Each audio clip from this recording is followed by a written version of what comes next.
この映像は2017年にアメリカ・オハイオ州で撮影されたある男の取り調べ風景です。男は一体どんな罪を犯したと思いますか？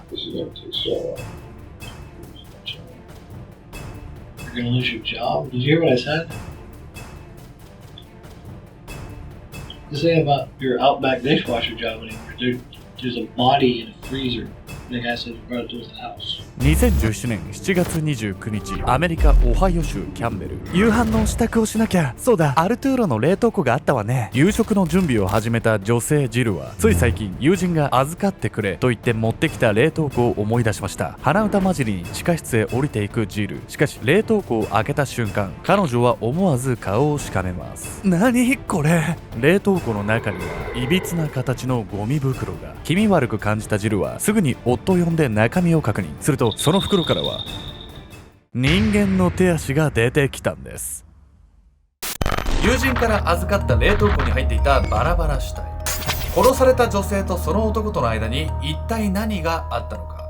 未来へ進もうと足を踏み出したその女性には永遠にしがみつくしがらみがあったんです。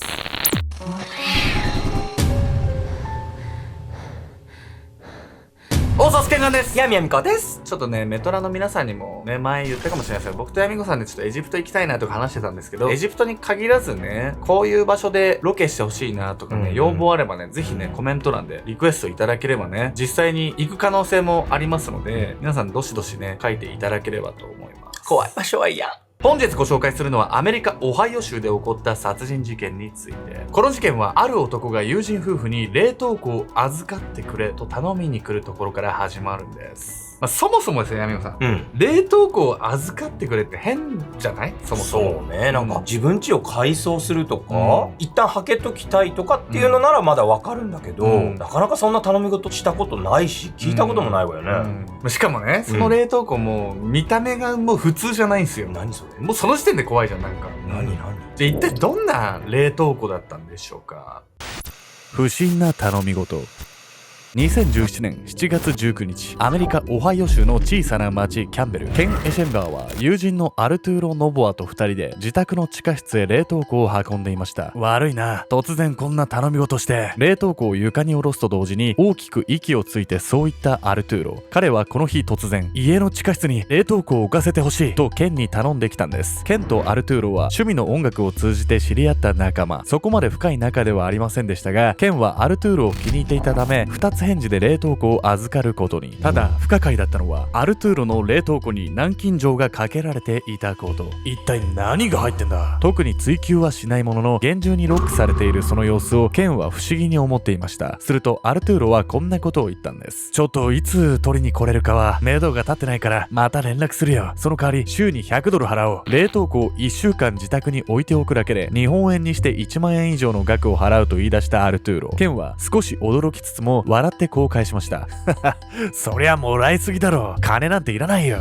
冷凍庫に南京錠かけてたりな、預かってくれたお金払うとかさ、明らかに怪しいじゃない。中に何入ってんのこれ。この冷凍庫の中身は少し前にアルトゥーロの周囲で起きたね、いろんな出来事を整理すると見えてくるんです。これでしばらくは安心だな。冷凍庫を運んだ後、安堵の表情でケンの自宅を後にしたアルトゥーロ。実はこの数ヶ月前、彼の身近である女性の失踪事件が起きていたんです。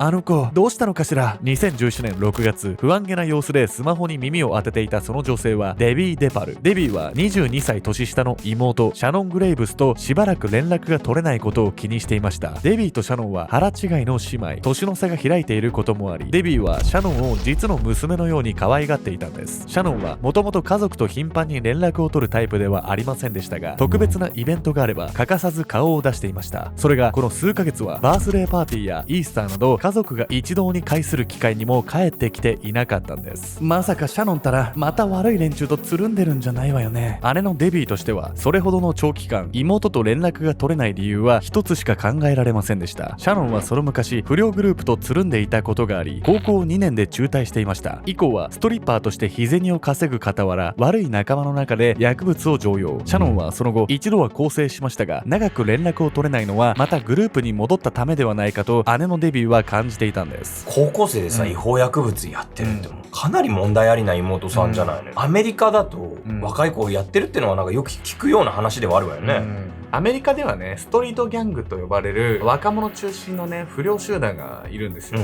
それが非常に社会問題になってるんです。というわけで本日のメトラキーワード、ストリートギャングについて。ストリートギャングとは、路地などで活動するギャングの末端組織。アメリカには2万人、3万人の構成員を有する大規模な組織が存在するんです。構成員は20代、30代の若者が中心で、高校生の少年少女が所属していることも珍しくありません。ストリートギャングは麻薬密売、売春などの違法行為に手を染めているほか、銃を所持しているため凶悪犯罪につながりやすく、深刻な社会問題となっているんです。1998年にニューヨーク州ロチェスターで行われた研究では、若者がギャングに加入する要因の多くは虐待や貧困、親の不在など家庭の不安にあるとされています。そうした環境で育った若者は自尊心が低く、薬物がもたらす高揚感や柄の悪い集団に属して虚勢を張ることで、その自尊心を補おうとするんです。また10代の少女がストリートギャングに出入りする理由の多くは、柄の悪い男たちとつるむことで女子の中で一目置かれる存在になるためとされています。シャノンもきっとそうしたなんとなくの理由で不良と関わるようになったのかもしれません。それゆえ堕落した生活を送る中でも、彼女にはまだやり直したいという気持ちが残っていました。そんなシャノンが本気で自身の人生を考え直すきっかけとなったのが、姉デビーのこんな一言。シャノンはヘアアレンジが上手だから美容師に向いてるんじゃない？その助言を受けて以来、彼女は悪い仲間とのつながりを全て断ち切り、美容学校へ進学、美容師になって人生をやり直そうと奮闘していたんです。そんな矢先、一切連絡がつかなくなってしまったシャノン。姉のデビーはまた彼女が道を踏み外しているのではないかと不安でたまりませんでした。確かにこういう過去を持った子がいきなり連絡してこなくなるって結構不安になるわよね、でも何これがさ、冷凍庫を預けに来たアルトゥーロとなんか関係があるの？関係大ありなんですよ。実はアルトゥーロはシャノンが悪い仲間とねつるんでいた時代の元彼なんです。そこで姉のデビーはアルトゥーロに連絡を取るんですけど、彼のね態度っていうのは非常に不審なものだったんです。途切れた履歴。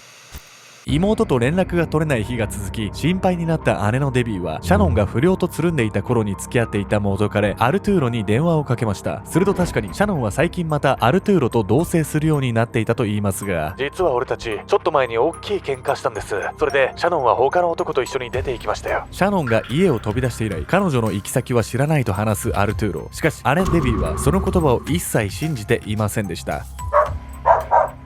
電話の向こうから漏れ聞こえてくるのはシャノンの愛犬モリーの鳴き声。シャノンはモリーを非常に大切にしており、喧嘩別れした恋人の家に置いていくはずはなかったんです。そしてシャノンの家族が事件性を疑うようになるまで時間はかかりませんでした。それはシャノンの兄が彼女にショートメッセージを送った際にこんな返事が返ってきたから。誰ですか？私に兄弟なんていませんけど。シャノンが送ったとは到底思えないその返信を見た家族はすぐに行方不明届を出すんです。シャノンが飼い犬を置き去りにした上に携帯も持ってないってさ、アルトゥーロが絶対何かやったじゃない、視聴者の皆さんもお気づきだとは思うんですけど、シャノンの行方にはアルトゥーロが友人に預けたあれが関係しているんです。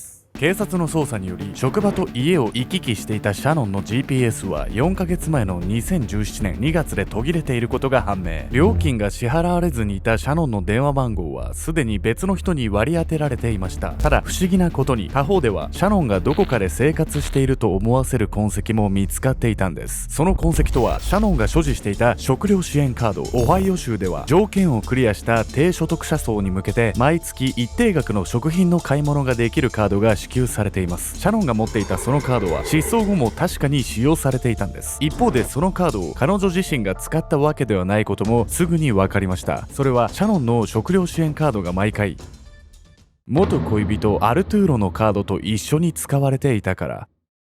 こうして迎えた2017年7月17日、警察はアルトゥーロとシャノンが暮らしていたオハイオ州ヤングスタウンのアパートへ。アルトゥーロのボアさん、警察です。いませんか？アパートでは確かに誰かが生活しているように思えましたが、呼びかけても出てくる気配はありません。そう、部屋の中ではアルトゥーロと彼の新しい恋人カトリーナ・レイトンが息を潜めていました。アルトゥーロはカトリーナの耳元でこう囁きます。警察が帰ったらすぐに冷凍庫を買ってこい。冷凍庫って、アルトゥーロが友達に預けてたやつでしょ、南京錠かかってた、そうなんです。アルトゥーロはね、一体なぜ冷凍庫に南京錠をかけていたんでしょうか。開かずの扉の向こう。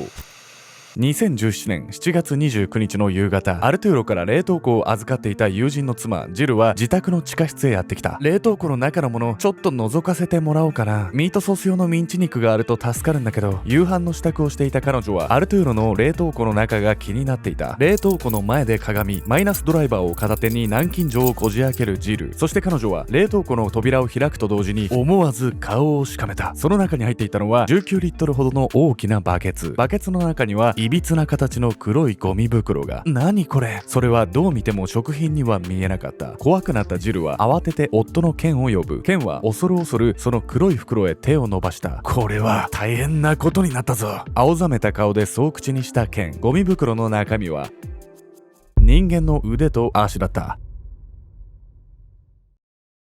冷凍庫の中身を見たケンはその後すぐに警察へ通報。 Me and my wife were just found a dead body in our freezer. Dead body in Freezer the down. freezer? Yeah. Alright, it's okay, sir. Is it a male? Is it a female? I think it's a female. I need a chemical police here right away. この後ケンは事情聴取を受け、冷凍庫を持ち込んだのがアルトゥーロであることを証言。警察はアルトゥーロとその恋人カトリーナのアパートへ向かい、2人に任意同行を求めるんです。冷凍庫に入ってた女性の手足ってシャノンのでしょ？そうなんです。一体ね、アルトゥーロとシャノンの間に何があったんでしょうか。冷凍庫を預かっていたケンの証言があったほか、自宅から南京錠の鍵が見つかっているにもかかわらず、アルトゥーロとカトリーナは容疑を否認。一方で遺体の隠し場所がバレると思っていなかった2人はとっさに口裏を合わせることができず、供述に微妙な食い違いが出てきていました。冷凍庫、何のことだ。俺はそんなものも買ってないし運んでもない。冷凍庫のことを聞かれたアルトゥーロは知らぬ存ぜぬを貫きますが、恋人のカトリーナは違ったんです。 I don't know that. I mean, it was money. I thought he was buying one. I don't know. Wasn't giving money to buy a freezer. And there's a freezer. It was supposed to be at the new house. That's all I know. 私には大切な子供もいるし仕事もある。私は何も知らないんです。涙を流し潔白を訴えるカトリーナ。しかしそれは警察の同情を誘うための演技でした。警察はカトリーナとアルトゥーロの供述が食い違っているのを理由に彼女を追及。司法取引を持ちかけるとカトリーナは隠していた事実をついに明かしたんです。あの日アルトゥーロはバーでシャノンと飲んでいて喧嘩になったみたいなんです。その勢いで彼はバーから帰宅した後、アルトゥーロは鈍器でシャノンを撲殺。彼はうろ覚えの知識から最初は遺体を硫酸で溶かそうと考え、カトリーナに200リットルの硫酸を買いに行かせました。しかしいくら硫酸をかけても遺体は焼けただれるだけ、一切溶ける気配がなかったため、アルトゥーロはバラバラにして隠すことにしたんです。このようにカトリーナは司法取引に応じた後、洗いざらい事実を話したように見えました。ところがその裏でアルトゥーロと37回も通話し、供述内容を指示されていたんです。しかしそれも無駄な悪あがき。カトリーナがアルトゥーロに多少有利な供述をしようと、もはや彼が罪を逃れられるはずはありませんでした。つくづくさ、お嬢際の悪いやつよね。もう言い逃れしようもないじゃないのよ。友人にね、遺体を押し付けようとしたやつですから、どんな手を使ってでも罪から逃れようとしてたんですよね、これ。事件から2年後の2019年6月、アルトゥーロは殺人、死体損壊と隠蔽、その他麻薬密売や自動車の窃盗なども含め43件の罪で有罪に。悪逆非道の限りを尽くした彼は最低48年仮釈放なしの終身刑となりました。一方カトリーナはアルトゥーロの指示で事実と異なる証言をした部分があったため、司法取引は取り消しに。彼女は証拠隠滅、司法妨害、死体損壊の罪で懲役18年の刑となりました。また遺体の解体についてはもう一人アンドリュー・ハーマンという共犯者が手伝ったとされ、彼は懲役12年となっています。その後もアルトゥーロはシャノンを殺した動機について一切語っていません。ただ犯行後の彼の振る舞いを見ていればおおよその見当はつきます。シャノンが亡くなった後も彼女の部屋に住み続け、愛車や愛犬を自分のものかのように扱っていたアルトゥーロ。もともとシャノンと不良仲間だったアルトゥーロはきっと彼女のことが妬ましかったのでしょう。30歳を超えても変わらず非行を続けていたアルトゥーロはろくな仕事に就けず、その暮らしぶりもすさんでいました。一方で姉の助言もあって美容師の道に進み、まっとうに生きようと奮闘していたシャノン。アルトゥーロは彼女を応援するよりも足を引っ張ろうとしたんです。うだつの上がらない生活から抜け出そうとした時、その世界でつるんでいた仲間に妬まれ引き戻そうとされるのはよくある話。もしあなたがその立場に立たされたとしたら、どのようにそうした人間とのしがらみを断ち切りますか。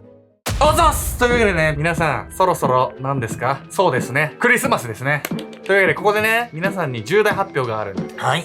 現在ね、オンラインサロンでしか見られない限定動画を目当てに、もうかなりたくさんの人がね、秘密結社アルゴメトリに入会してくれてるんですけれども、はいやっぱりこう、お金がかかるっていうところで、無料期間ないのっていうね、リクエストも多数いただいてるんで、今回ね、クリスマスキャンペーンとして用意させていただきました。なんと今入れば、こちらの限定動画が無料で1週間見放題です。豊田商事会長刺殺事件、村井秀夫刺殺事件、北九州監禁連続殺人事件、和歌山毒物カレー事件、長崎男児誘拐殺人事件、バッキー事件、井の頭公園バラバラ殺人事件、プチエンジェル事件。やっぱりね、事件のラインナップとしてはね、非常にこう物騒ではあるんで、ちょっとやっぱ YouTube ではやれないなっていうところでね、サロン限定してる動画ね、この他にもたくさんあります。サロンも開設してからね、半年以上も経ってるんで、限定動画の数もね、かなり増えてますと。なので逆に今から見る方っていうのは、最初からいる方には申し訳ないんですけど、ちょっとね、お得にたくさんの動画見れたりするんで、今のうちにね、ぜひね、無料期間のうちにね、見ていただき、もしね、それでこう事件をね、より知っていきたいって方はね、継続して入会していただければと思いますし、あとは普通のファンクラブと違ってね、この動画含めてサロンの収益っていうところで、まあいろいろ寄付させていただいてます。実績としてはね、能登半島だったりとか、あとは熊本のね、地震だったりっていうところで、ただ単に事件を上げるだけじゃなくて、それが間接的にも直接的にもね、貢献できればと思っておりますので、そういったところにも共感していただける方はね、ぜひね、秘密結社アルゴメトリーにね、ご参加いただければと思います。まあ、その他にもね、僕とかヤミコさんとのね、ワンオンワンで1対1でね、皆さんとお話しする機会も作ってますし、あとは東京だったりね、いろんな都市でね、オフ会っていうのもね、開催しておりますので、実際にね、僕とかヤミコさんとお会いしたいなとか、1対1で喋りたいなとか、いろんなお話聞いてみたいなっていう方はね、サロンにね、ぜひ入っていただければと思います。